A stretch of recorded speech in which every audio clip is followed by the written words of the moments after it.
जो corona vaccine है जो इस वक्त DHQ अस्पताल जिला में पहुंचा दी गई है। पहले मरले में फ्रंट लाइन सोल्जर है जो उनको ये वैक्सीनेशन है जो लगाई जा रही है। कितने अफराद जिनको लगेगी और इसके बाद क्या अमल होगा। डॉक्टर वसीम इकबाल हमारे साथ मौजूद है, CEO हेल्थ। डॉक्टर साहब बताइए पहले मरले में कितने अफराद को लगेगी और ये वैक्सीन हमें फ़ेज़ वाइज रिसीव होगी। पहली फ़ेज़ में हमें 800 के करीब डोजेज़ रिसीव हुई थी जो हमने 250 हर तहसील में DHQ में और THQ PD खान और सवाब में पहुंचा दी हैं और वैक्सीनेशन का अमल स्टार्ट हो गया है। और ये बाकायदा कोऑर्डिनेशन है NCOC की नादरा के साथ।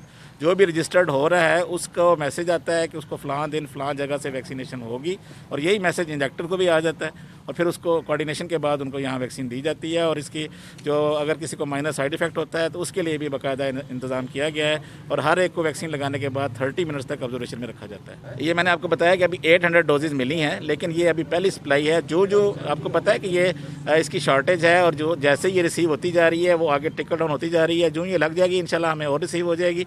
फिर जो लोगों को मैसेज आता जाएगा उनको यहाँ से वैक्सीनेशन होती जाएगी। जी बिल्कुल, सबको वैक्सीनेशन होगी। पहले मरले में फ्रंट लाइन सोल्जर और उसके बाद बुजुर्गों को, और इसी तरह से अमल है जो जारी रहेगा। MPA चौधरी जफर इकबाल भी मौजूद है जिन्होंने आज बाज़ाब्ता तौर पर इफ्तिताह किया है। जो सब बताइएगा कि फ्रंट लाइन सोल्जर को तो लग रही है। देखें जी, आज हम यहाँ DHQ में आए हैं वैक्सीनेशन के हवाले से, जो आज का इधर स्टार्ट हो गई है।